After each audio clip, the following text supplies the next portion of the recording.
Good afternoon and welcome to the NorthShore Outcomes Research COVID-19 Research Series. This is the third seminar, and today we are delighted to be joined by Dr. Tom Hensing and Dr. Shashi Bellam, who will be presenting their research on the NorthShore Therapeutics trial response to the COVID-19 pandemic. We will also be joined by an expert panel, including Dr. Giselle Mosnane and Dr. Janardhan Kandekar from NorthShore, as well as Dr. David Sullivan from Johns Hopkins University. Next slide, please.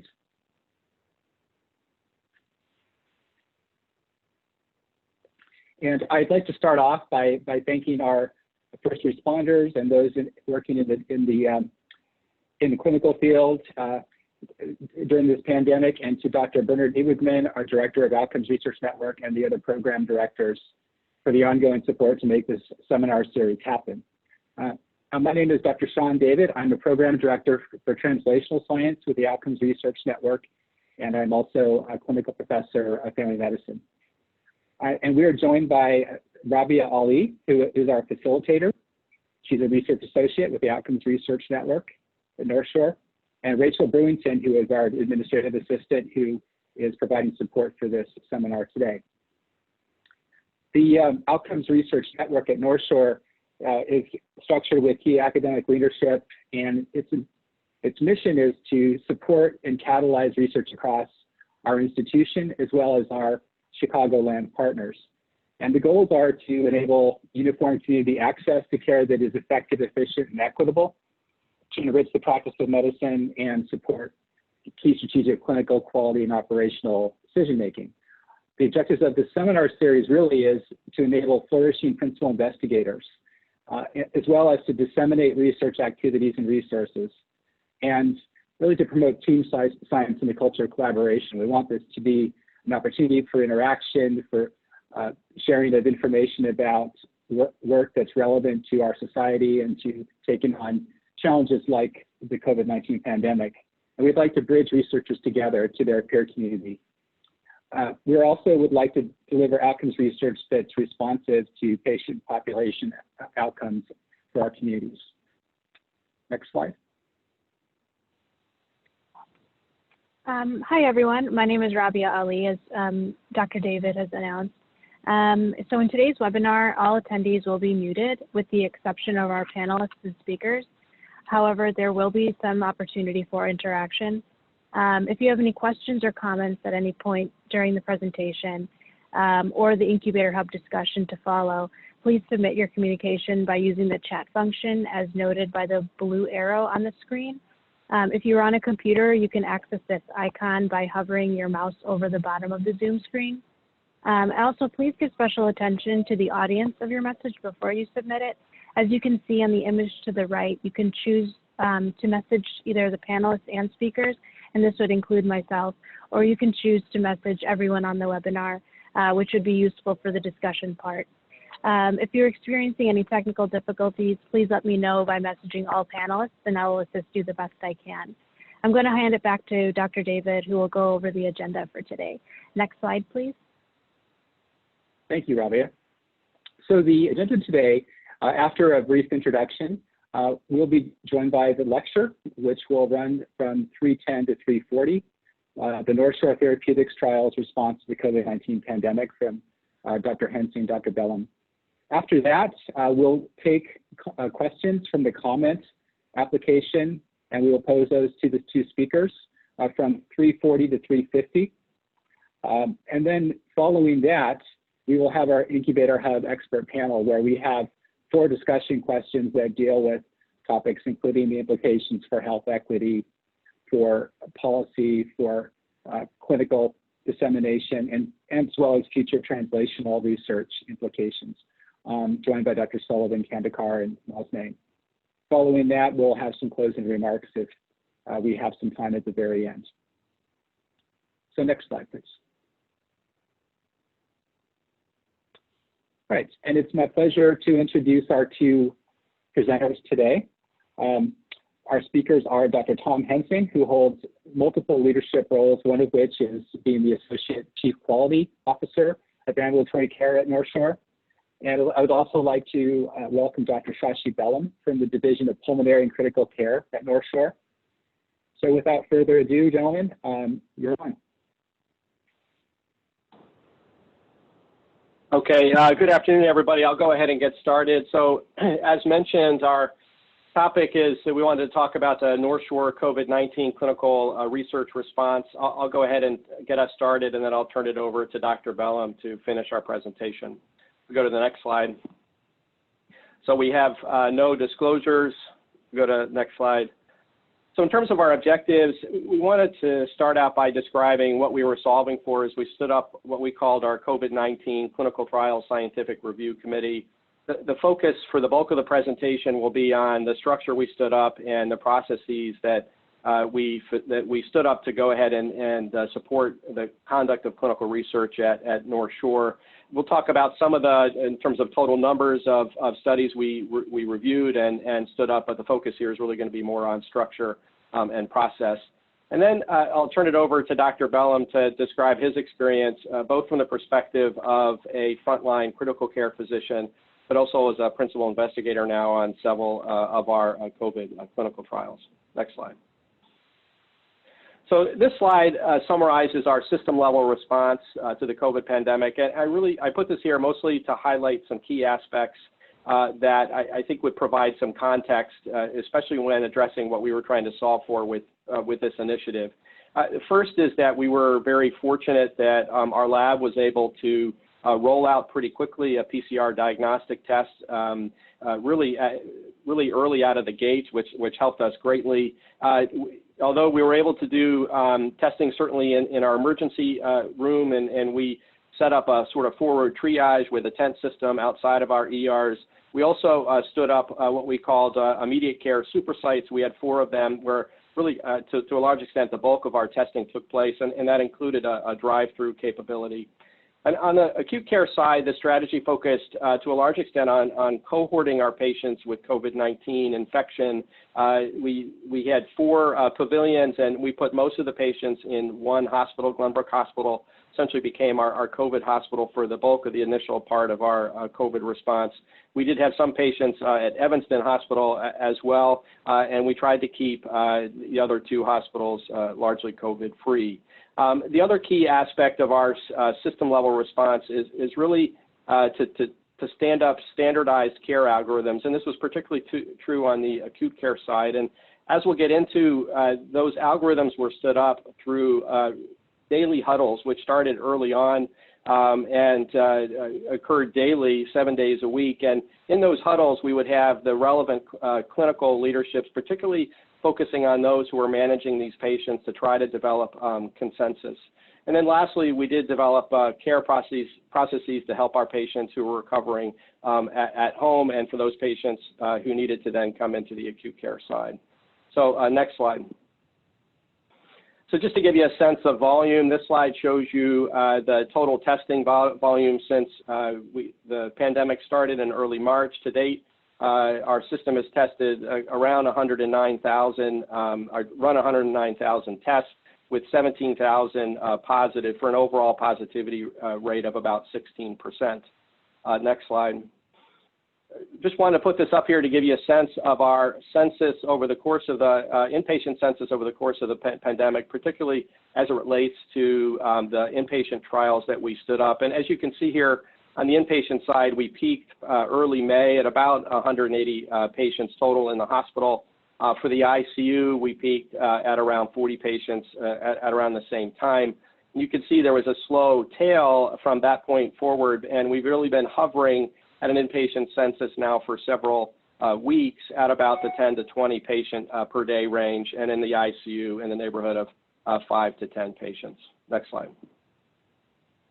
So there were a number of facility enhancements that we went through, but I wanted to really talk a little bit more about the standard workflows. And as mentioned, we had a daily clinical huddle. The goal here was to be inclusive of all the clinical stakeholders that were managing these patients. And our focus was on doing the best that we could to build consensus and where we could in our care of patients with COVID-19, try to standardize as much as possible. Next slide.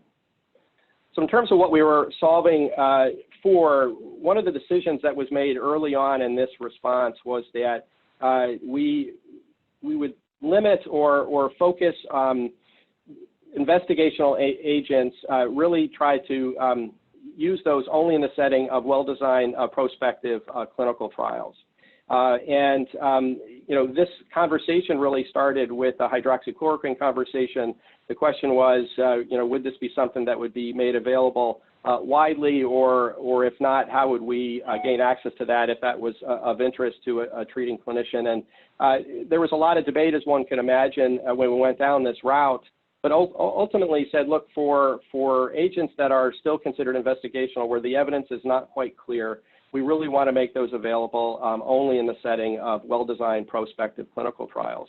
And as we were having this discussion, when we had a conversation with some of our clinical leaders, one of the comments from one of our critical care physicians said, look, I understand the rationale for that, but obviously this is very difficult. We're doing the best we can to help these patients. We want to be able to have something to offer. And he said, and this is something that really resonated with me early on, I worry about the moral injury that our frontline care providers are experiencing through lack of access to effective therapeutics. So our goal to stand this up quickly clearly was to help our patients gain access to novel therapies, but also as quickly as we can to support our frontline clinicians. Next slide. Now, I'm sure many folks have read this article, and we were not immune, certainly, to the issues that were raised here, particularly with respect to that tension between wanting to offer patients something, even if the evidence was not quite there, versus trying to only or limit access to investigational agents to well-designed prospective trials. And as we get into the structure that we stood up and the processes, I do think we were able to mitigate some of the tensions that were demonstrated or reported in this article, but we certainly were not immune. The other take-home point for me from this article was it's really probably not enough, or we didn't think it was enough to just have trials available. There really needed to be a system supporting the conduct of those clinical trials. Many of our frontline clinicians did not necessarily have experience in putting patients on the clinical trials, and we're really just struggling to get through the day-to-day care of these patients. And so we knew not only did we want to stand up trials as quickly as we could, but we wanted to support that with a set of processes that really help the frontline clinicians manage those patients. Next slide. Now, there's been a lot of discussion about the challenges overall in drug evaluation during this pandemic, and this editorial talks a lot about some of the challenges associated with the EUAs, particularly this was talking about the hydroxychloroquine EUA, but sort of lowering the threshold for approval of agents, even in the setting of a pandemic, and the potential downstream risks if we go that route, not only risks to patients certainly, but also creating challenges in getting these trials done really in the first place in order to get a true answer. Next slide. But it's clear when you look at the recovery trial that well-conducted prospective randomized trials can be done and can be done quickly. Within about 100 days of this trial launching, there were 3 practice-changing reports that came out of this study. And I think there's a lot that we can learn here, but this is really proof of principle that if we work together, we can conduct these trials quickly and efficiently and get the answers that we need that will help our patients. Next slide. So this shows you the structure that we stood up. I just focus on the bottom for a moment. The committee that we're going to spend our time talking about today is the Clinical Trials Scientific Review Committee. There were 3 additional committees that eventually were combined into one, this Registries and Outcome Committee as well. And I'll talk a little bit about their work as well in this context. You can see we had a research oversight group, and this was senior leadership that would help us manage this effort. And then we had a lot of support from on the administrative side and on the research side, particularly through our research institute. Our IRB and our HIT colleagues, as we'll get into, were really essential in supporting this work. Next slide. So here's our aim statement for the Scientific Review Committee. It's that we would evaluate all new and ongoing clinical trials for patients with SARS-CoV-2 infection, first for scientific merit, second for institutional priority, and then for ongoing progress. Any of the trials that we would approve through this process would then have access to Research Institute supported resources. Next slide. These were our objectives. We wanted to develop a coordinated intake process, as we found there were a number of investigators that were talking to various pharmaceutical companies or cooperative research groups about potential studies. We wanted to develop a system to, if somebody wanted to pursue a trial, to go ahead and have an intake process so we can begin our prioritization process. We wanted to facilitate a scientific evaluation of these trials and again, a process to prioritize the trials that we wanted to launch. We want to develop a tracking sheet and ability to process, to monitor ongoing clinical trials and particularly for accrual, patient safety events, as well as any regulatory requirements and trial amendments that came forward. And then we wanted to spend a lot of time developing a process to support our frontline clinicians, as I mentioned, to assist in patient identification and screening, as well as the management of patients who are enrolled on one of these trials. Next slide. So this comes from our charter, but as we've talked about leadership, our teams here tend to have a dyad structure, and that's how we set this up. And in terms of co-leaders, we wanted to make sure that there was representation from the key clinical groups that were taking care of this patient population. So infectious disease, hospital medicine, and pulmonary critical care had to be represented in this leadership. Then in terms of the team members, we wanted this to be interdisciplinary: physicians, nurses, pharmacists, research administrators, and we wanted broad representation, again, across all the clinical disciplines, but really open. Anybody in the system who had interest in clinical research, we wanted to welcome and be involved in this process. Next slide.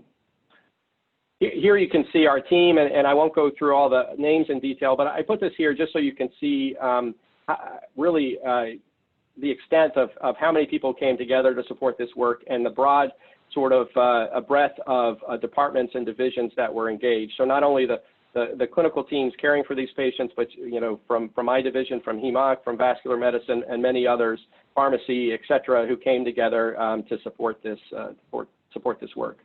Next slide.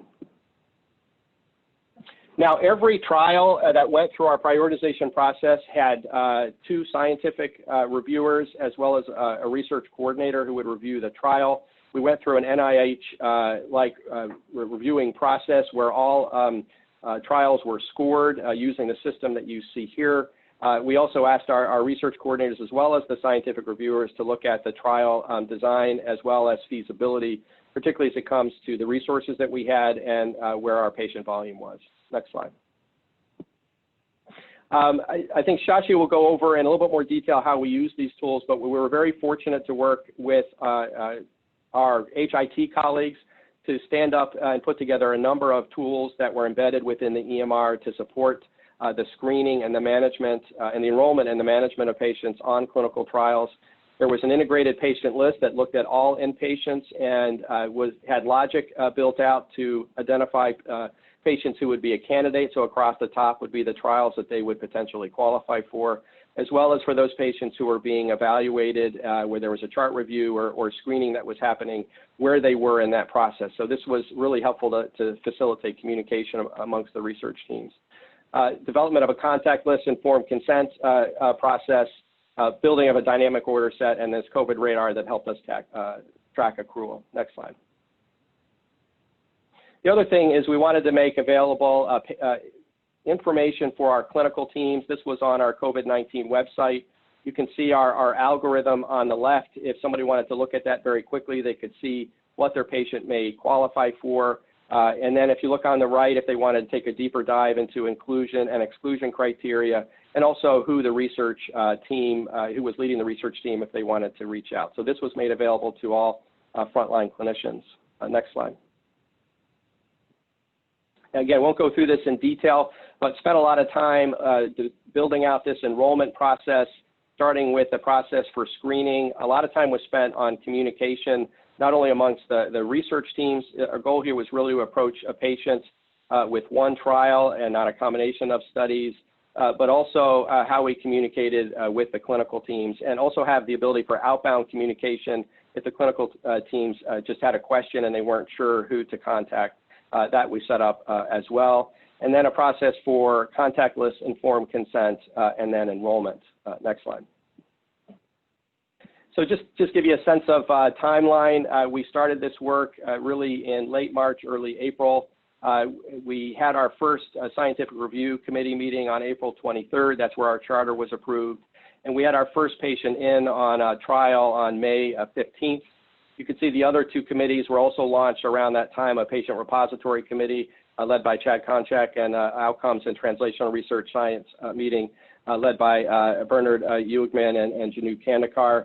And you can see at the bottom, to date, we've reviewed 18 clinical trials. 8 have been activated, 6 on the inpatient side and 2 outpatient. 2 trials are currently in activation phase. And as of early September, we had 53 patients enrolled. As of this morning, it's up to 62. We had 19 patients enrolled onto a serology study, and that's also now about 21 or 22. Not listed here as 300 healthcare workers that were enrolled also on a serology study. We've collected close to 800 units of convalescent plasma to support these trials. We have 2 COVID-19 biospecimen repositories that have been set up. And so far to date, 32 outcomes and repository projects have been reviewed and prioritized by the other committees. Next slide. I know Giselle will spend some time talking about this. This was one of the real successes here.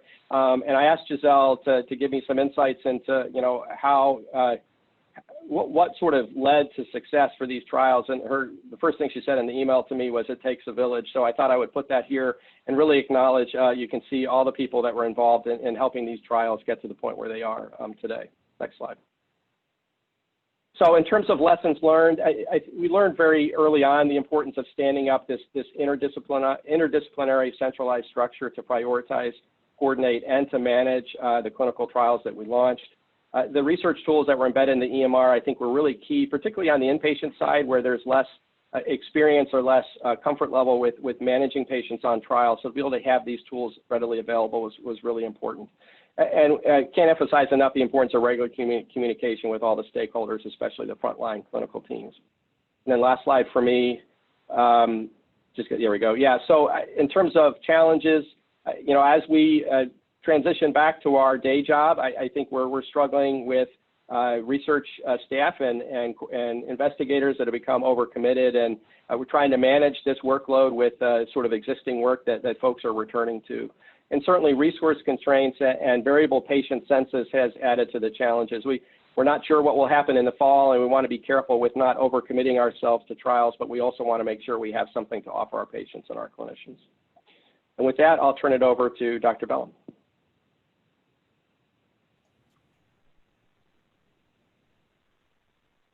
Okay, thanks, Tom. My name is Shashi Bellum. Thank you for the opportunity to present today. As Sean said, I am a critical care physician at NorthShore and a clinical researcher. And I want to share a little bit of perspective and my experience in terms of the research response to COVID, particularly provide some context for the important and impressive work that the Scientific Review Committee did to really help you understand how valuable that was to me as both a clinician and a researcher. Next slide. This is a timeline of the first 3 months of the year. And our year started pretty slow. Only in January, we started just thinking about possibly having patients with coronavirus here. In late January is when we started, a NorthShore email came, recommended you started asking for travel history. And the first case that came in Chicago was a little bit later in January. Then we had a long period, about 6 weeks before we had any NorthShore patients. And our first ICU patient didn't arrive until March 12th. And a couple days after that, we started visitor restrictions for hospitals. And 2 weeks after that, March 23rd is when the Glenbrook COVID ICU began. I want to just highlight how in that time period, the hospital and the institution did an incredible job preparing for clinical care for patients with COVID, particularly critically ill patients. The Glenbrook COVID ICU, for those of you who don't know, is a specialized ICU just for patients who have COVID. It had multidisciplinary teams with ICU physicians, cardiologists, and anesthesiologists. It had advanced practice nurses from ICUs as well as from other specialties, nurses from different ICUs as well as CRNAs who worked as ICU nurses, and respiratory therapists from all the hospitals. And as Tom mentioned, ultimately, at one point, we were cared for more than 40 patients at a single time at our peak. Next slide. In March was a time which I'm calling our first surge, our rapid rise in the number of COVID patients. This is a slide, is a timeline of new admissions to the hospital or the ICU during March. And so blue is patients who came into the hospital initially, into the floor, and then orange is patients who were admitted directly to the ICU. And there are a number of patients who initially went to the floor and then went to the ICU. So our first ICU patient from March 12th was admitted to the floor a few days earlier and then came to the ICU. As Tom showed, our census rose rapidly, and many patients had really long hospital stays. And overall, we went from no patients to more than 20 ICU patients in a matter of 2 weeks or so. Next slide. And this slide, I think, summarizes really nicely what I consider to be what I'm calling the clinical challenge, and it's a memo sent from NorthShore to caregivers in late March. And there are 3 real important parts here that I want to share. One is outlines that there were no FDA-approved agents for the treatment of COVID, none with any proven efficacy for COVID. And 2, the consensus was to enroll patients in randomized clinical trials using drugs such as remdesivir, convalescent plasma, or IL-6 inhibitors. The practical answer is we did not have any of those studies up and running at the time that this memo was written. And in hindsight, none of those agents ever had a live trial for inpatients, at least, at NorthShore. And the third part, I think, is that there was an institutional recommendation against off-label use of medications such as hydroxychloroquine, lopinavir, steroids.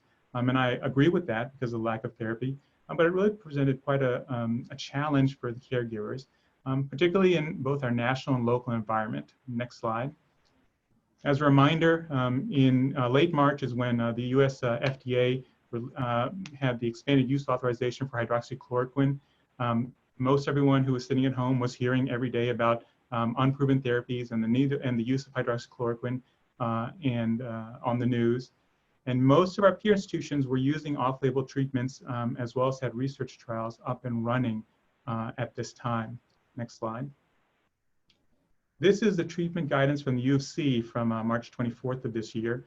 And you probably can't read all the details, nor do I expect you to, but I highlighted that they had a trial for remdesivir for mild, moderate, and severely ill patients. For patients who didn't qualify for the remdesivir study, they were using hydroxychloroquine. For mildly ill patients, they're also using Kaletra, which is an HIV medicine that was being used off-label for COVID. And for severely ill patients who were not in the studies, they're given hydroxychloroquine, Kaletra, and also IL-6 inhibitors, tocilizumab, that's either off-label or part of a trial. Next slide.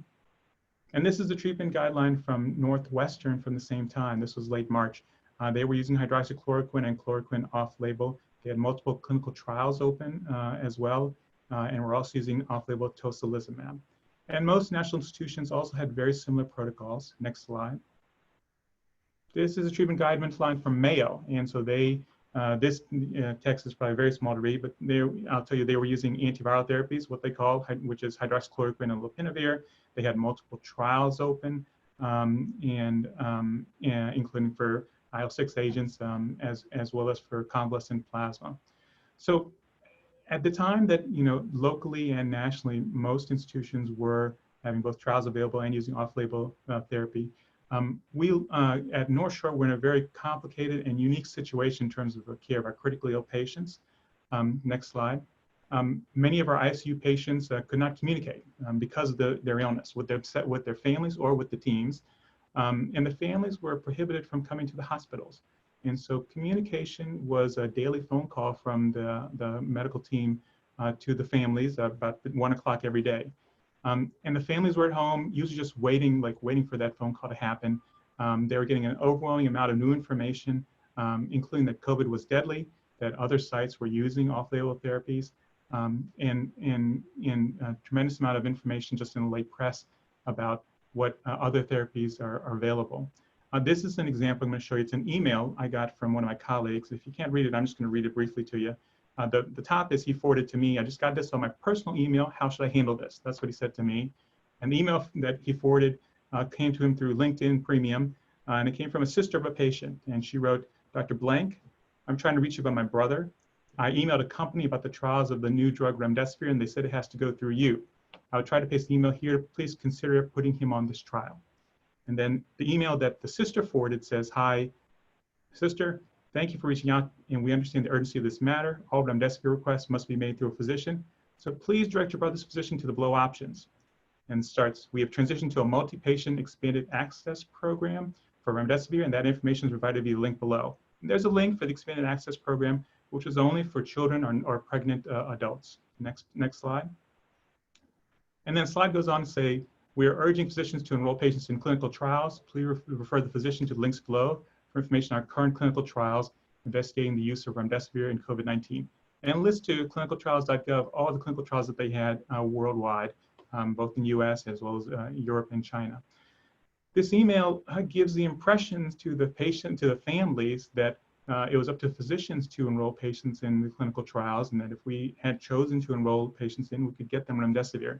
But the practical answer is we didn't have access to any of these resources because we weren't a site, and most places weren't a site for these trials. Next slide. And then this is a post from a Facebook group, some of you may remember, it's called You Know You from Evanston, Illinois When. It has 7,500 members. And I'm just gonna read it to you so you can let this sink in a little bit. And the post says, I just want to offer some guidance for anyone who becomes sick with COVID in Evanston. I just lost my dad to COVID. He was initially at Evanston Hospital, then transferred to Glenbrook Hospital. My sister and I are both physicians, and we both tried repeatedly to get them to try hydroxychloroquine and azithromycin on my dad. We also suggested open studies for antivirals and anti-interleukins. They were not yet approved, but if you're in a war, you try things. I have never met such resistance in my life. So if you happen to get sick, it has to go to Northwestern. I don't want anybody else to go through with that. And this was shared, from someone who's on this group with the physicians. And I think it really emphasized and highlights the tremendous moral distress that physicians and families had at this time. As physicians, we were left to defend our care for the patients, which fundamentally was supportive care because we didn't have any active efficacies and also no clinical trials alive at this time. The families had tremendous moral distress. Those phone calls at 1 o'clock, they would be begging the caregivers to give some treatment, either an off-label medication, which we already committed to not to doing, or enroll in a study, which at the time we had no access to. And then there was tremendous moral distress for the physicians, the nurse practitioners, the residents who were making the call every day from 1 to 3 p.m. to talk to the families and unfortunately have very little to offer in terms of active treatments that they were looking for. Next slide. And just as a reminder, here is just some of the details of the outcomes of our hospitalized patients with COVID at NorthShore through earlier this year, through last week or so, or 2 weeks ago, August 26th. 24, if someone's hospitalized, about 1/4 of the patients will die. If you look at ICU patients alone, about 50% of patients will die. And you look at the patients in our ICU who are on mechanical ventilation, 2/3 of them will die. So COVID is, despite all efforts and advances made, even with drugs such as remdesivir and corticosteroids, which we have started using, and I'll show in a few slides, overall we still had and still do have a very high mortality, particularly if they reach the point of coming to the ICU or being on mechanical ventilation. Next slide. Before I explain this slide, I would like to give a little context. I spend about 10 to 20% of my time doing clinical research for the Division of Pulmonary and Critical Care.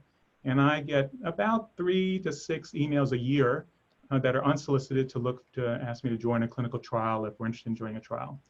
In the last 6 months, I've gotten 3 to 6 emails a week looking to join clinical trials. And this is a slide highlighting just some of the timings of initial emails I got for trials.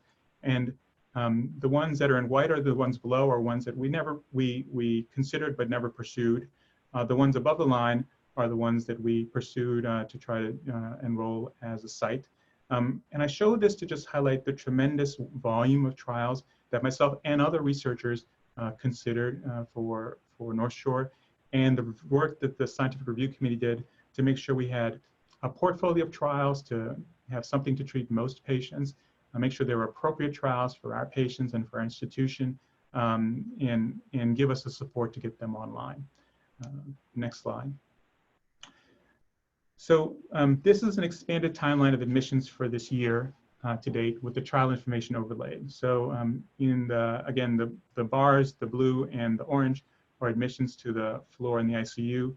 So this is different than census. This is just new admissions, and you see we had a pretty steady number from late March through early June.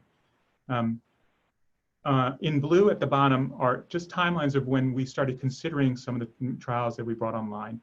And most of the trials, the first 3 were the BREATHE, the UDA, and the DARE trial, we heard about in mid-April. And Dr. Rob Gordon is a PI for the DARE trial, and I was a PI for the BREATHE and the UDAA trial. In green, you can see actual starts. And so the DARE trial was the first one to get up and running, and then BREATHE and UDAA were started just after that. Around that time, remdesivir became available, and then you can see a little bit later into the summer, we started using steroids. I want to show this to highlight how rapidly we got trials up and running. As Tom said, it takes a village, and we had a tremendous village that was working with us. Most of these trials went up and running from first hearing about them to enrolling patients in about 6 weeks or less. That's, in my experience in NorthShore, incredibly fast. And I think I'd like to thank Pharmacy, HIT, the Research Institute, and Scientific Review Committee for their support in doing that, because that was a tremendous achievement. Next slide. And I want to show specifically some of the tools that HIT created that helped us as researchers. I think some of these are really not just incredibly helpful, but quite novel and unique. This is a patient list that was created by HIT. It's a list of every patient who's in the hospital who has either a positive COVID swab or pending swab. It has some of the key information, like how long they've been in the hospital, their language, their glomerular filtration rate, their oxygen level, all in one easily accessible slide. There's a COVID risk score that was created by the infectious disease department. If you moused over that score, it showed you the variables that were part of that risk score, so you can easily see some of the lab results or some comorbidities that patients would have. And then each trial had a column, and there was some logic built in that was unique to each trial that either included or gave either some signal about inclusion or exclusionary criteria. And then again, if patients were enrolled or activated in trials, that was highlighted there. So researchers could easily see which patients might meet the criteria for the trial as well.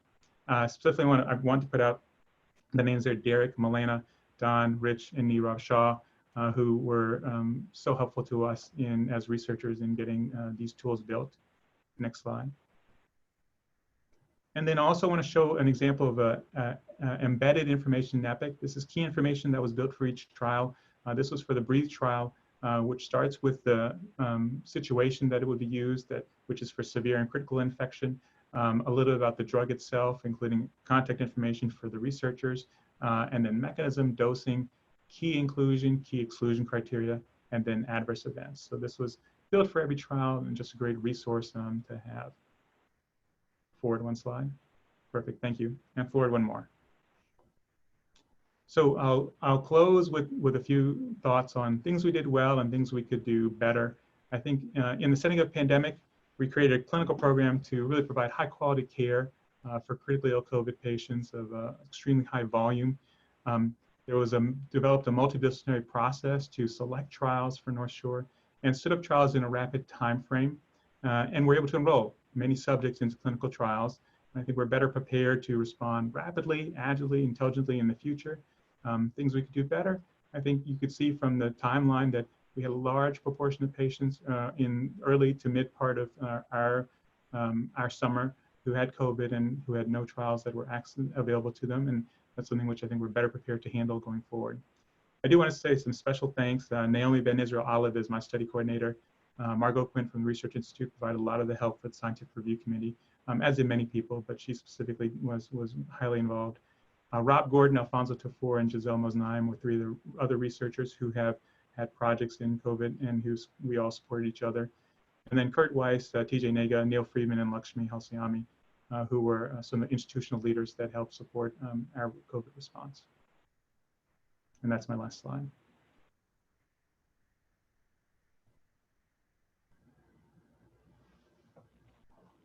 Great. If we could forward to the next slide, please. Awesome. Well, thank you so much, Dr. Hensing and Dr. Bellum. I'm very impressed. Let me turn my video on here. The work you and your team members have accomplished in such unprecedented times really sets the bar high for what can be accomplished in the future. So at this time, we can take some questions from our listeners. As stated earlier, please input any questions in the chat box by addressing it to the panelists and attendees so that everyone involved can view that. And if all questions are not addressed within this period, please feel free to contact our presenters at their emails shown on the screen. And so I'll give everyone a few moments to enter their questions, but I do see one in the chat box from Dr. Tony Solomonides. Do we know why and how the recovery team came to consider dexamethasone? Well, I can try to answer that, Tony. I don't know if you mean dexamethasone specifically or steroids in general. I don't know a reason they chose dexamethasone specifically, and I don't think that there's any particularly published reason. There was a study which came out in Lancet Respiratory Medicine just before COVID, looking at using steroids for ARDS, not for COVID, for ARDS in general, that showed significant improvement. Unfortunately, that came out right before COVID and right at the time that a lot of anecdotal information out of China was that patients who had received steroids did worse with COVID. And so even though there was some support in the literature for using steroids, it was not well accepted. And the CDC and particularly in NIH, I believe, also particularly came out with a recommendation not to use steroids for COVID in the very beginning. So that wasn't used widely before the recovery trial results came out as a press release.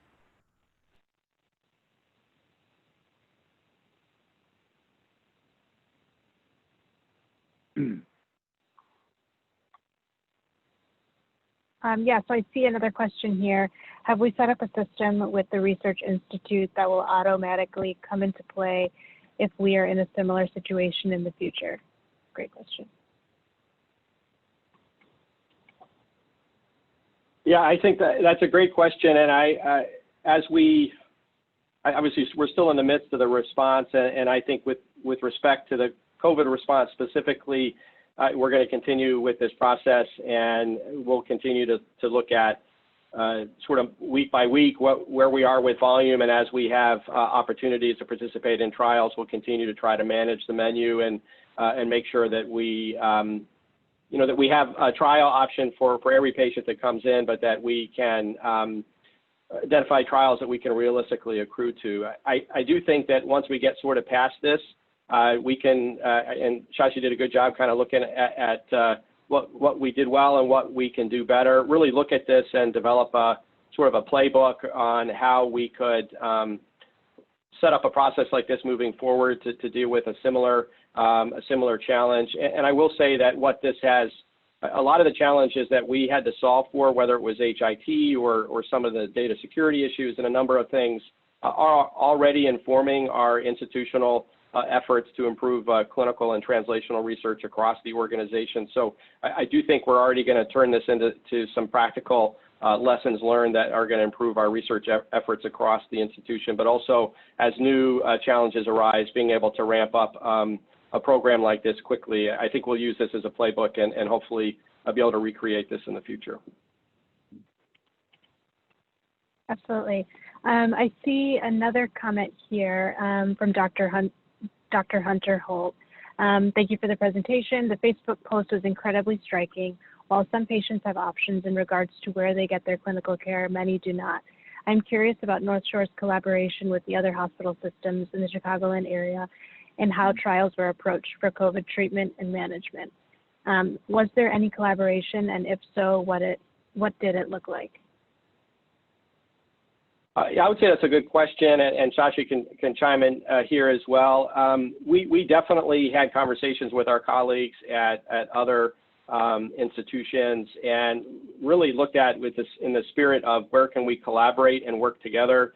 Like a lot of things, it really boiled down to kind of where we were with respect to trials we'd already launched and whether we had an opportunity to realistically contribute patients. I will say those conversations are ongoing, and just in my day job as an oncologist and doing clinical research with my colleagues around Chicagoland, I definitely think that is an area that we want to continue to leverage and work together. I will highlight one of the key things that I think was really worth celebrating that came out of this from the standpoint of Chicagoland is I can just tell you in my world of oncology that all of the cancer programs were getting together on a regular basis. It was a group led by Bruce Brockstein at our site here, but where they were talking regularly about the COVID response as it was related to the cancer centers, and were sharing workflows and processes and also where they were going from a research perspective. And I think that is the type of model that we would like to see moving forward. Absolutely. I see another comment here. Is there a community-facing resource for patients who have questions in the future about getting experimental treatments for their loved ones to take the burden off of doctors? Well, I know there are community-facing, information in terms of what we have available at NorthShore. I honestly have to look at it and see what we have in terms of what trials we've listed, but I definitely think that is something that, that's a very good suggestion and something that we need to make sure that we have that is patient-facing, so folks are aware what we have available at NorthShore. So. I'll just also say that I think most of these trials are for inpatients, so I think as outpatient treatments, we have emergency use authorization. Perhaps that'll become more of a need and opportunity. Absolutely. I see another question here. How are hospitals selected to participate in these trials? Northwestern seemed to get a big foot in the door. I think, well, that's a good question. I think part of it also, part of it stems from where folks go to do drug development trials in general, and to a large extent, particularly for example, some of the phase 1 trials and things like that are going to be done at university settings. And so I think those sorts of relationships exist, and the infrastructures are in place. We, though, were able to leverage that. I think Shashi, and he can speak to this, the amount of trials that he was approached with to consider really ramped up pretty significantly, and a lot of our investigators were also getting access to the same requests. And so I think one of the things that we had to solve for was getting this infrastructure up and running, and now that we have it, I do think we're getting access to plenty of opportunities. But I would say partly it's pre-existing relationships, and other it would be an infrastructure that we had to build pretty quickly. I don't know, Shashi, if you have anything to add to that. Yeah, I think the only thing I would add is that, in the very beginning, there were not that many trials that were being done. There were a handful of agents that were being done used across the country in trials. And that changed drastically come March and April, May. But in the very beginning, in late March, there were just not that many trials being done, and so there were only a few sites in Chicago even that had access to clinical trials for COVID in the very beginning. I completely agree with Tom that the structure that's built is going to keep NorthShore really well poised moving forward to leverage everything we have to be able to join trials and have something for our patients. Absolutely. I see another comment and question here. I've read that testing for CRP prior to administering steroids has been helpful for determining steroid efficacy in treatment. What is the current thinking on this? Well, I guess I'll answer this, and I guess I'll say that I don't think that's been, it makes sense logically that the higher the CRP is, the more likelihood you'll have a benefit from steroids. So I don't think that's been well proven in any studies yet. Really, we have one study which has shown a benefit of steroids in COPD, and then some meta-analyses of other studies which have confirmed that. But I don't think that's well accepted that CRP is a deciding factor in using steroids, as best as I know.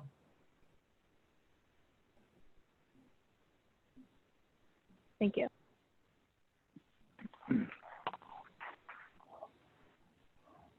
So if anyone else has any other questions, feel free to input that into the chat box.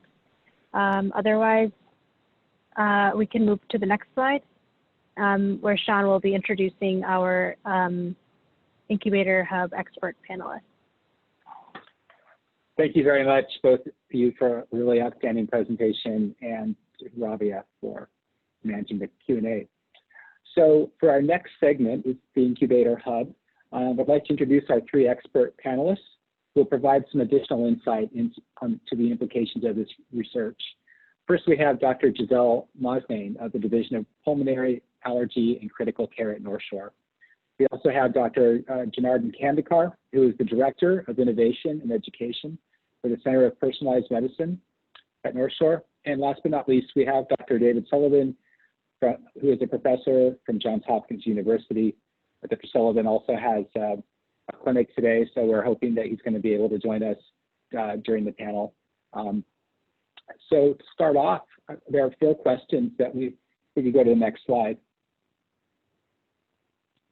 that we ask at the end of our presentations to consider the implications of this research for future translational research directions, health equity, healthcare dissemination and implementation, and policy.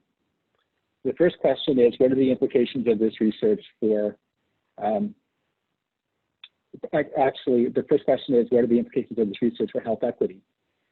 So Dr. Kandekar, Tom, and Dr. Mosnane, if you could comment on health equity implications that this work presents. Okay, thank you. Let me begin and then leave up to others to comment on this issue. I think I just want to add one more comment about dexamethasone. One of the reasons dexamethasone is used is because it's long half-life as compared to other steroids. And secondly, it is the most potent steroid, so that's why it is being used very commonly in neurology as well as in other conditions. So that's the rationale. And actually, interestingly enough, in the early phase of COVID, steroids are harmful because you don't want to suppress the virus. In the later phase, you want to give it so to suppress the immunity, autoimmunity, which is actually causing destruction of lung and other conditions. So about health equity, I think that it is fair to say that it has been stated often that every war, famine, and pestilence or any illnesses leads to diversities and marked separation between those who have it and who don't. And this has been true from 1300 when the first plague was described and what happens after that. And every major episode that has occurred in the history has resulted in this kind of a situation that you can trace it down and actually, make a difference as to how it affects the health, the wealth, education, and other things. And COVID-19 obviously is no exception because, as you can see, that the percentage of the African Americans and Hispanics affected is twice their representative population in the communities. In other words, 12 to 13% are African Americans, about 25 to 30%. In Chicago, it is even much higher, and Detroit is much higher. And the same thing is true for Hispanics. And that is partly because they are more often at work during this COVID. They are also in the multi-generational families, and therefore if 1 or 2 people get it, everybody gets it. And so this has become a major issue. And how to really address this question is going to be a major thing. So a couple of good things have happened in this. Number one is that if you look at all the vaccine clinical trials, they're really insisting that the percentage of the people enrolled in the clinical trials represent the mortality that is occurring in this population. In other words, so they stopped the trial for a while, Moderna's trial, but not only because transverse myelitis, but also because the percentage of the African Americans enrolled was much lower than 24, 25% that they would like to see in that population. So this is going to be a major issue. And I think that just like what happened after 2008 economic crisis, an economic crisis and health crisis go together, as is occurring right now.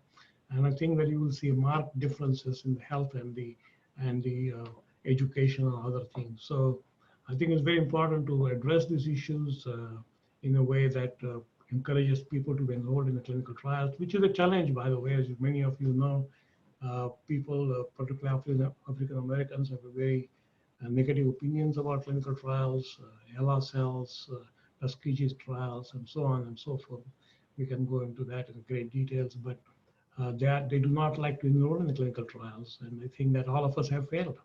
We even have taken data managers, which were African Americans. We even had a administrator to go with us to see whether we can get them involved in clinical trials, for example, in prostate cancer, which is very high African Americans with high mortality, and yet we had difficulties. So this is a challenge which can only be addressed if we have more African American physicians, data managers, and other things, who then hopefully they will get these people involved in clinical trials. So this is my 2 cents, and then let others answer. Can I add here? This is Giselle. Something that has been incredibly positive with the convalescent plasma outpatient studies that we're doing is that when participants come in, there's definitely a sense that we're all in this together. The patient population here at NorthShore that has been involved in the convalescent plasma study has been very diverse. So I think in terms of minorities, I think in terms of across different SES, across the whole NorthShore system, it's been really wonderful that people are participating in this study. And the main reason that they're participating is that they want to be part of the solution.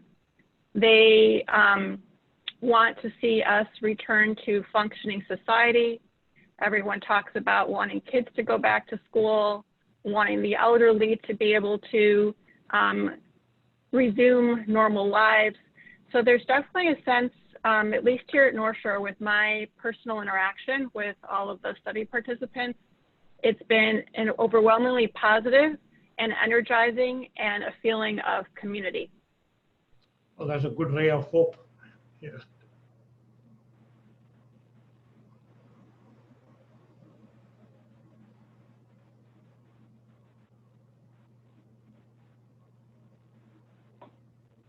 John, I think you're muted. About that.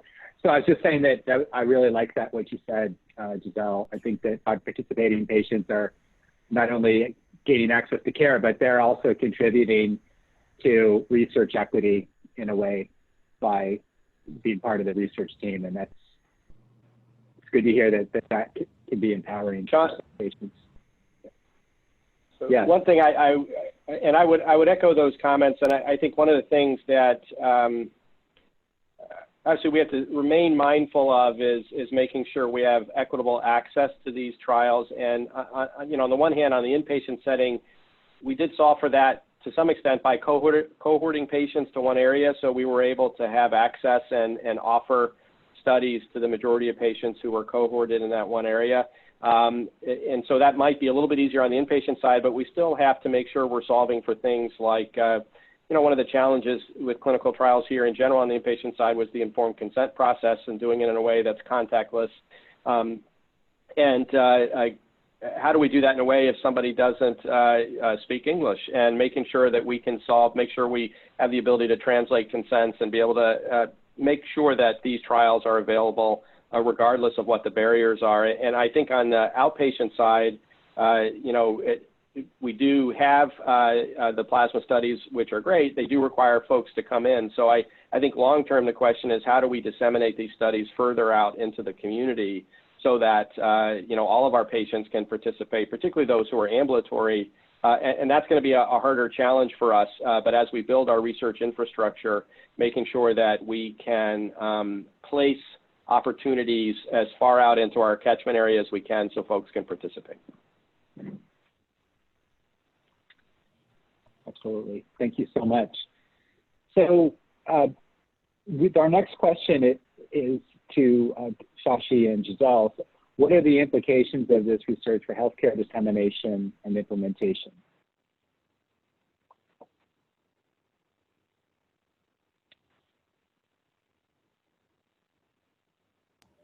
I can address this, and then if people want to add, that would be great. So someone had asked before, what about having a place where patients and family members can find some of the therapeutic options that we're offering so that they can participate in clinical trials? That was one of the comments I saw on the chat. For the convalescent plasma studies, We currently have materials at the IRB. All the materials have to be approved by the Institutional Review Board at Hopkins, and we have to have them IRB here, approved here. But Justin Bruick, who has been an amazing leader in this effort, and media relations, Colette Urban has been wonderful, and Margot Quinn. We've been working with Hopkins and their team, and they have a national media company called Bliss that will be starting television, radio ads. We're also going to have a landing page here at NorthShore. We're working on social media, on press releases to get the information out. It's amazing if people see it on television, and it definitely drives interest. I also, I'm the incoming president of the American Academy of Allergy, Asthma, Immunology, and I've been talking with our leadership, and we hope to, again, with permission from NorthShore, have webinars on the type of research we're doing, and also some more local outreach efforts. And we also need to publicize this amongst other hospitals in the Illinois area. The convalescent plasma studies, NorthShore is the only site in Illinois. But one of the things that can be done is other institutions, if they have outpatients that meet these criteria, they may want to send the patients to us. And we've had some preliminary conversations with our partners at Swedish that this could also be a possibility for the outpatient plasma studies. So there are a lot of opportunities for dissemination and implementation. And I'll just add on and completely agree with Giselle. I think, you know, when you think about research, how it's normally done, it's investigator initiated, even if it's sponsored by an external party, the government, NIH, PORI, or pharmaceutical industry. They come to an investigator who is interested in trial and then pursues it and then brings it up through the institutional sort of hierarchy of getting approval. And so using sort of a more centralized review committee is a very different way for initiating research at NorthShore. I think it shows an opportunity to partner with other institutions on research and have a more transparent and obvious and standardized way to consider research. I think leads a lot of opportunities to both new research projects going forward and hopefully translating that into actual clinical care in sort of a more obvious, transparent way. So I have a partial question, partial comment here about this, but the contactless consents, the order sets for clinical trials, to me are things I've never seen before, but then again, I'm in the bubble of one institution. I may not know how novel is that, particularly integration with Epic, and secondly, is this transportable to other institutions? So either this as a D&I question for Shashi or Tom. Yeah, I think it's new for NorthShore. I think the other institutions have used some form of e-consenting and even in standardized sort of platforms like REDCap, which is the primary one I think that's been used, but there are others. I think I think it's novel for us, and I think it is cutting edge in one sense, but I don't think it's so cutting edge that no one else is doing it. What I think is a little bit special though is the integration into Epic, through into the EMR, which I don't know how many or if any other institutions have done really well. And that's for the consent, but also all these tools that HIT built, really helpful and amazing tools they built in the EMR, using the EMR information. I think that is really novel, and I think that has a great publishable and translatable to other institutions sort of potential. Yeah, Hi, Tom and Giselle. Sorry I came late. It's David Sullivan. Oh, hi. Thank you. Welcome. We're so glad you're here. Welcome. I did something NorthShore does today. I did 3 transfusions in a day. That's trying to copy NorthShore and doing a randomized clinical trial on the convalescent plasma. I'm Dr. David Sullivan, and I'm privileged to be tied in with NorthShore and Gazelle and Tom. Just want to compliment the 2 of them for setting up the blood bank with the convalescent plasma and getting things in motion. I mean, I think plasma is important en route to a vaccine. Even if we have the vaccine, we're still going to have breakthroughs, and there's still going to be other studies that we hope with the Department of Defense to utilize NorthShore and Hopkins and this existing network to prove other immediate immunity therapies. Hyperimmune globulin is coming, so I wanted to make those brief comments and had heard some of the questions. I don't know if you can see my background, but I'm standing outside one of our stand-up pods. Although I did the transfusions downtown at Hopkins, we do have these satellites that we're hoping to get up and running.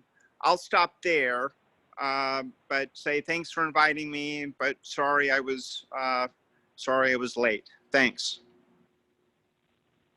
Well, Dr. Sullivan, thank you so very much indeed for joining us. And it's amazing that there's these busy frontline physician scientists who are doing the research, presenting, and running back and starting transfusions.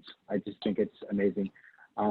We do have a question that we had that we'd like to ask you with respect to what are the implications of this work for future translational directions. I think you commented on hyperimmune globulin, some other things, but if you have any thoughts about where the field is going next, particularly from your work around convalescent plasma studies. Sure. Yeah, I mean, that's, I think the antibodies in convalescent plasma are validating if a vaccine is really going to work. I mean, in the end, we're just immediate immunity rather than a vaccination and waiting a month. But the end result is the same. There's a prevention part of our trial, infection prevention, and then there's early treatment. And in the end, that's what a vaccine is going to do. So I think the biggest implication is convalescent plasma should work. If it doesn't, then we're in trouble as far as the vaccination. I mean, one other comment, though, is I think that we have resuscitated possibly a forgotten part of medicine that was probably in practice back in the 30s and the 40s of the 19th century.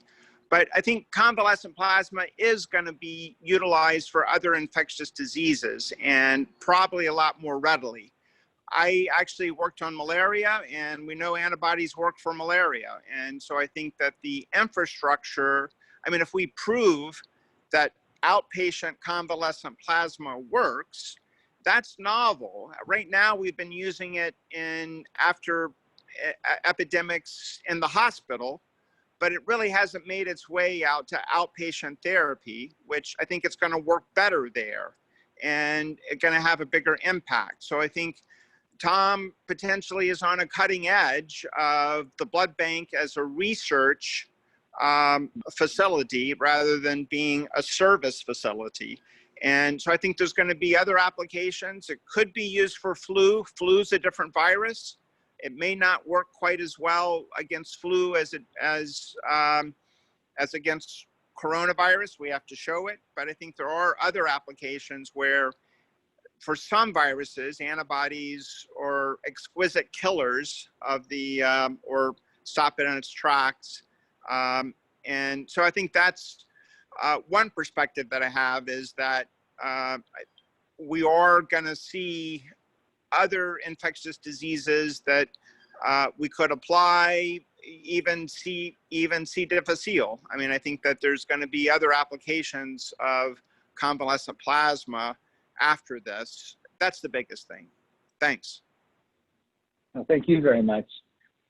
And we have two other discussion questions as well, and these I think are really broadly applicable to all of our panelists and speakers. But the next one is, what are the implications of standing up clinical trials to create patient access? What are the implications for policy? What are the future policy implications of this type of developmental work that's also research?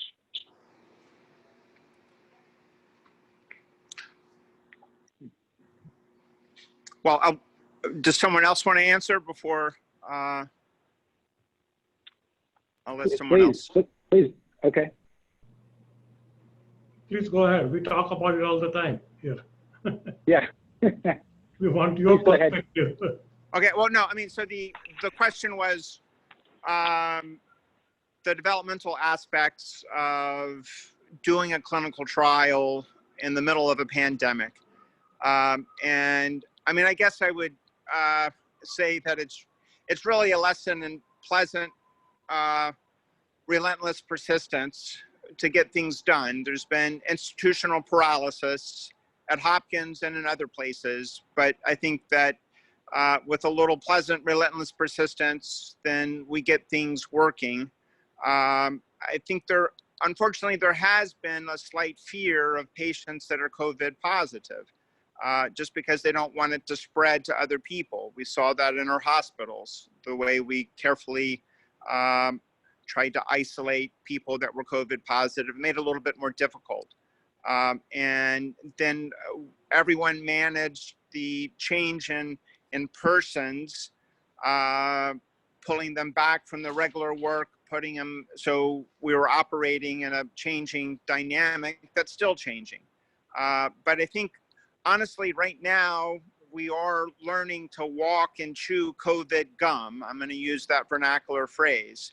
In the spring, we did not want to walk and chew COVID gum, but right now, I think we're going to have to do our hospital walk. We're going to have to get back to doing what we normally do, and at the same time, do research and do things with COVID. I think we've learned a bunch along the way, and that would be, I guess, the biggest thing is I think we're gonna, next pandemic, really benefit from the way that we stood up research in the changing climate. Thank you. And others too. I think that we've mentioned several policy interventions, so to speak, in terms of funding from NIH and DoD, FDA, emergency use authorization, compassionate use, CARES Act. Where do we go next with policy going forward? And do you have a sense that we learned some lessons this time that might change how CDC, FDA, the entire task force responds in the future? Broad question, but to any of the panelists.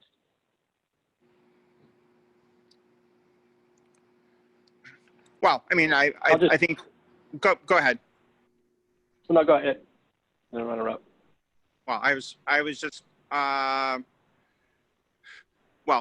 we are going to learn our lessons. I mean, I think there have been, even with the FDA on approvals, they've been very rapid, but I think there's going to be a good 2020 foundation built for future pandemics on the basis of this. I mean, I guess I'm reminded of the adage of Winston Churchill during World War II describing Americans. And he said, Americans always get it right after they've exhausted every other option. And unfortunately, I think that that's the way we've learned the hard way through this pandemic. We've tried many options and eventually got it right, and we're still working on it.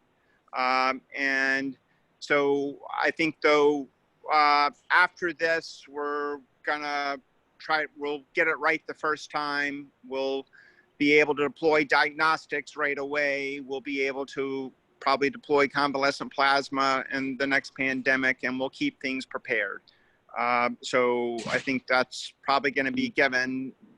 Well, in the sense that everyone has become a virologist and is going to have the memory, and I think we're going to have a very hard definition for responding in the future rather than having things melt away. So that would be my perspective.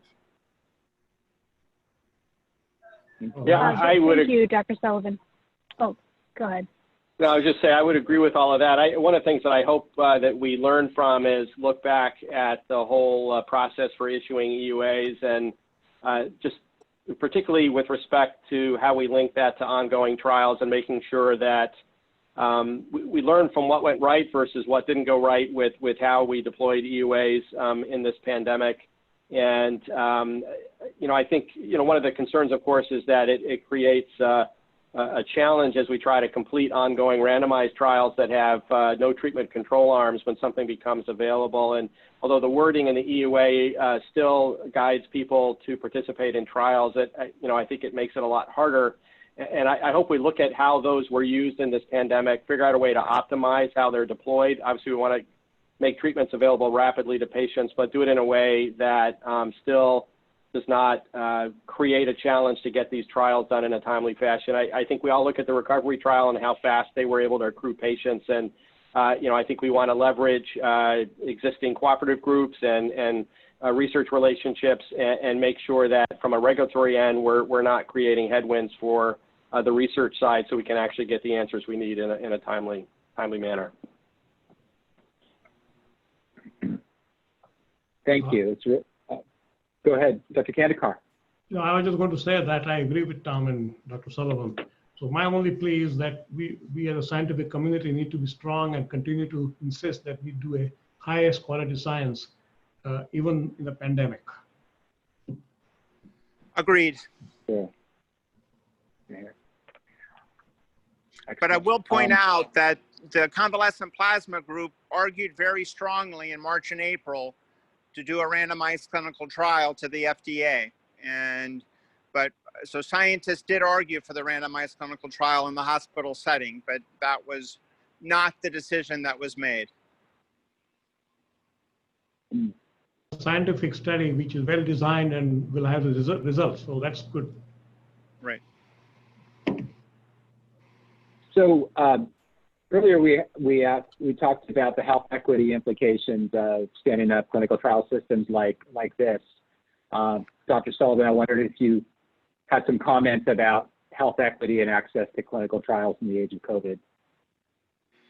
I don't know. I mean, I guess that's a perspective issue. I know for my trial, well, I know our donors, our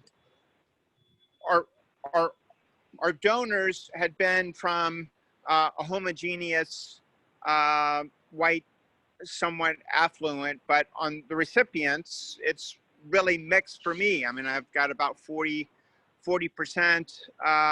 Black, and I mean, people from all walks of life, and so, and I guess that more reflects, who COVID is hitting. We are reaching out to the Hispanic population. We've standing up the site on the Indian reservations. So, I mean, we've made an effort to try to, and we also included pregnant women. We had to fight for that, although it's antibodies, so they're safe.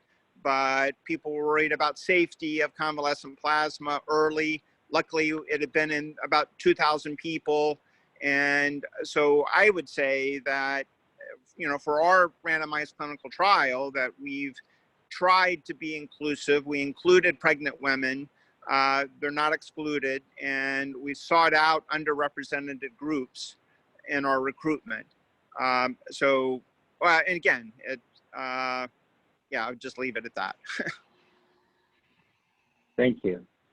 Yeah. So there are a couple of questions from participants. So one of them from Dr. Solomonides. It says, in the future, we hope to be part of the New Normal initiative of the 3 CTSAs in Greater Chicago, which will enable patients to find trials applications for their condition described in a friendly lay language. So that would be a patient-facing, public-facing platform for trial entry that will be available in the future. If you have any panelists have comments on that, please feel free. The other one is from Dr. Nirav Shah, which is how do we leverage this structure and process to train and mentor new investigators who may be interested in research and clinical trials. So, can I answer this one? Can I address please. this one, please? This has been such a wonderful experience in the sense that I've gotten to work with people across different disciplines and different medical specialties at NorthShore. I've gotten to work very closely with Amanda Kaplan from Immediate Care, who is amazing at workflows and processes, so that we're learning from each other. I've had 2 residents from the Department of Internal Medicine who are doing a research rotation with us. The current internal medicine resident, he's an MD, PhD, did the allergy clinical rotation with us. He was a rock star clinically, and he's even more amazing on the research side. And I think that he is super excited and he's learning a lot about research. And we have another medicine resident that will be starting soon. So I do think that there is a lot of mentorship here, a lot of cross-learning, which has been a wonderful part of this experience. And I'll Absolutely. jump in, Joshi. I think that, again, Nirav's point is well stated, that having a structure and a process that's already established, just makes it easier for people who are interested in participating in research, whether that's because they fundamentally see that as their drive, as what they want to do as a physician, or whether they see that as just part of how they provide care for their patients. And having the structure and process just makes this easier. And I think that that's, besides our ability to respond to this pandemic, that's just a great step forward for our institution to allow people who are interested in research and providing something for our patients to do so with a process we already have stood up. I mean, the process, is not COVID specific. I mean, it's something which we can adapt and leverage for all kinds of disease states or conditions or circumstances. So I think that's hopefully going to be very durable and sustainable for NorthShore. I thought this was a great comment because there are a number of research fellows out there. Some of them are postdocs in our system, some across Chicagoland. And this is exactly the kind of thing where a postdoc or 2 could really do quite a bit of graduated leadership and learn how to be a PI. So I think that's something we should really look into, is how to leverage this kind of system to support postdoctoral trainees, including doctoral students as well. I think there's a lot of lessons learned here. Okay, so are there any other comments from the panelists? We really appreciate the time you took here.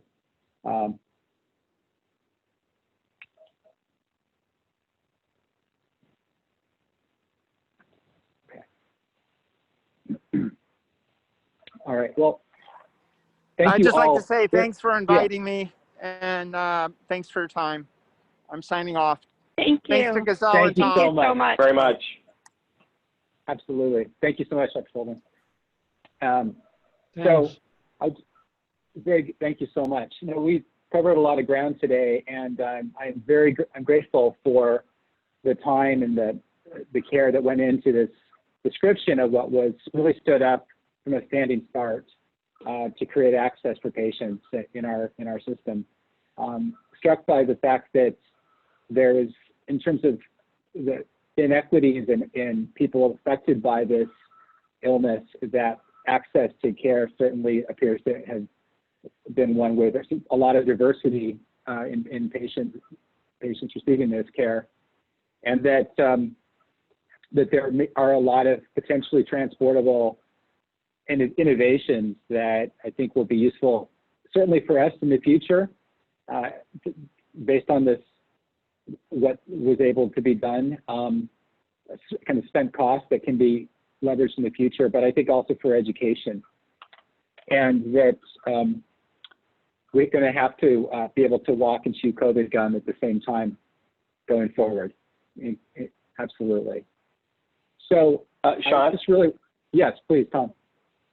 I'm sorry, I was trying to get to the mute button fast enough, but I do want to, one of the things I would definitely highlight, and we had our internal medicine grand rounds on Friday, and one of the, we were talking about, one of the areas that we were talking about is, value and how do we best help our patients. And one of the articles that we referenced had to do with professionalism and supporting agency, those of us who are caring for patients, trying to really leverage what each of us can bring to the table and what we learn, but the idea of sort of supporting agency and really supporting professionalism. And really one of the highlights for this article, and it was an NEJM Catalyst, was to look at kind of the professionalism that was really exhibited as we look at overall COVID response. And one of the things that I just think can't be emphasized enough here, you saw a lot of slides with a lot of people on it,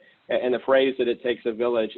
Everybody came to the table here and volunteered, and one of the most gratifying things, if we just look at kind of one of the strengths of this response, is really the sort of sense of mission and working together to solve this problem and helping our patients and helping each other, and this really untapped intrinsic motivation to do the right thing. And I would say personally, it's been a huge honor to be a part of this. When we look at this panel, and Giselle and Janu and Shashi and everybody who's been part of this, and we can't thank everybody enough. I just think it's really been a gratifying experience, and I think something NorthShore should be very proud of. And then the last thing, I know Shashi mentioned, I do want to also very much acknowledge Margot Quinn, who has been the sort of glue that's held us together. And we really can't thank everybody, but I think there are certain people that definitely need to be called out, and she is one. So thank you for giving us the time to present here. Really appreciate it. Thank you, Tom. And we can't do justice to all the Promethean efforts that have contributed to standing up this program. For every one of you on this call, and many others as well you've mentioned. But I really think it's a story about leadership, and it's a real privilege to be able to have you all in the seminar today. So thank you for standing up as good citizens, which I think has really had a big impact and will in the future. So thank you for organizing it, and thank you, Sean. Yes. Thank you. Okay. You're welcome. My pleasure. So if we could go to the closing slide. All right. So just to close this session today, thank you all participants, investigators, and people who've utilized the chat and who'd like to follow up in the future. For questions, concerns, requests, please go ahead and email to Rabia, that email below. And if you could also take a brief survey regarding today's presentation, it would really help us. We've learned a lot of things about various things, pros and cons, and also even the glitches that may come up. It really does help. And then after this is closed out, you will be directed to a window to get to that survey. Our next seminar will be held on Tuesday, October 20th from 3 to 4:30. Dr. William Trick from Cook County Health. Will be joining us to highlight the evaluation and response to COVID-19 for the region's most vulnerable populations. And we're looking forward to that seminar. And lastly, the recording of today's webinar will be distributed in a few days. Thank you all, and have a great rest of your week. Thank you. Thank you. Thank you.